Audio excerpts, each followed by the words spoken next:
So friends, in our last video, we read till here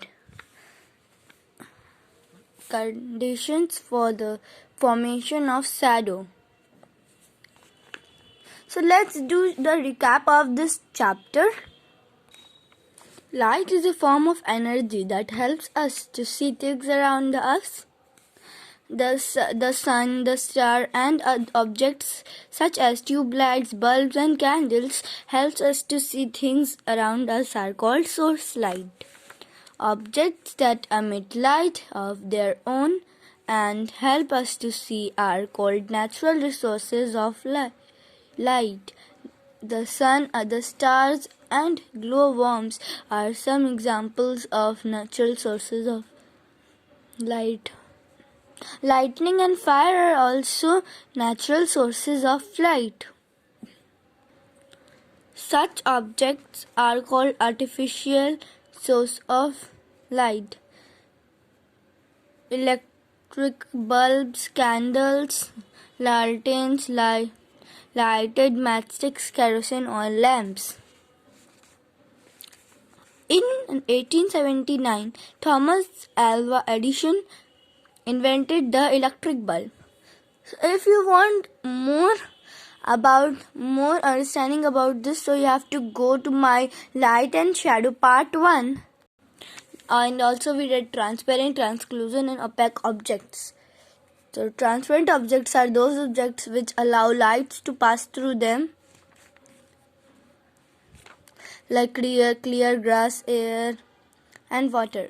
Translucent objects allow some lights to pass through them in that we can partially see them.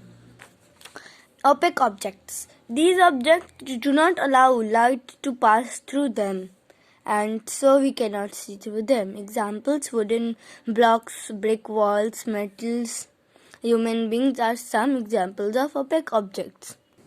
And we read light traveling in a straight line. So light always travel in a straight line. That is its most important feature. It can come in the exam that what is the most important feature of the light. You have to write this also. The light from the sun reaches the earth in 8.33 minutes. And this is the activity. I have read through it.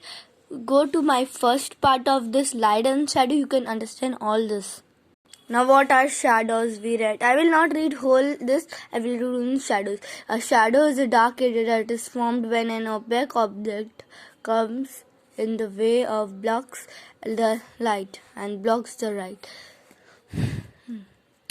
Shadows are formed because light travels in a straight line and cannot bend to go behind the opaque objects. A screen, a light source, and an object or opaque objects are things required for the formation of a shadow. The size of a shadow depends upon the distance of an object from the light source. So the size of the shadow depends on the distance of the object from the light source is. As the distance between the source shadow also depends on the distance between the object and the wall or the screen on which the shadow is formed. So there are many things. The large shadow forms when the object is close to the light. The smaller shadow forms when the object is far from the light. Very small shadow forms when the object is very far from the light source. Now these are the following points are true for shadows. The shadows of an object can form only if there is a source of light. The object needs to be. Shadows are always formed on the opposite side of source light. The sharpness and the size of the shadow depends on the distance between the object and the source light, the distance between the object and the screen. So till this much we read. So I have done this recap. Now we will do shadows at different times of the day. During the daytime, when the sun shines brightly, we can see shadow. When it's daytime, so the sun shines brightly and we can see shadows. The shape, length and position of the shadow of an object change during the day as the sun appears to move across the sky. And the shape, length and position of the shadow of an object depends during the day as the sun appears to move across the sky. In the morning, when the sun is either behind, facing us, the shadow appears to be long. So when the sun is either behind, means the sun is behind us or it's facing us, the shadow appears to be longer. As you can see, this one, because it's showing us the morning, so it is behind or facing us, so it makes a long shadow. The shadow is longer. As you can see, her shadow, it is longer. Now at noon, when the sun is overhead, the shadows are very short. And at noon, the shadows are at noon when the sun dims the shadows. So the sun is dimming, means it's in the middle. When it's in the middle, the shadow becomes smaller and we can see a little bit of it, as you can see over here. And at evening, when the light grows, when the light dims the shadow of an object, it will be longer as well. So let's do over here experiment. At morning, the sun is either behind or facing us, so the shadow will be longer.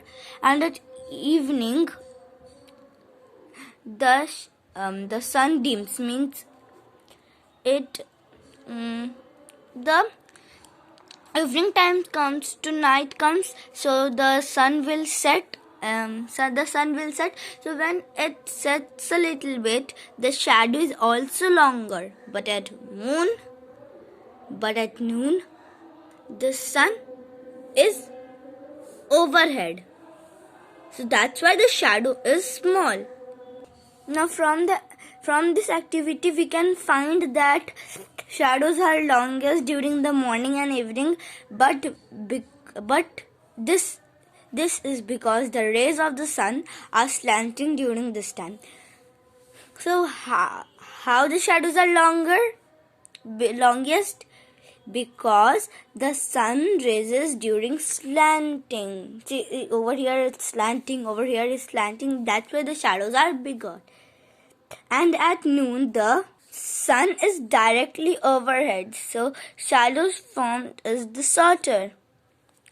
So in the noon, the sun is directly overhead, so the shadow is shorter.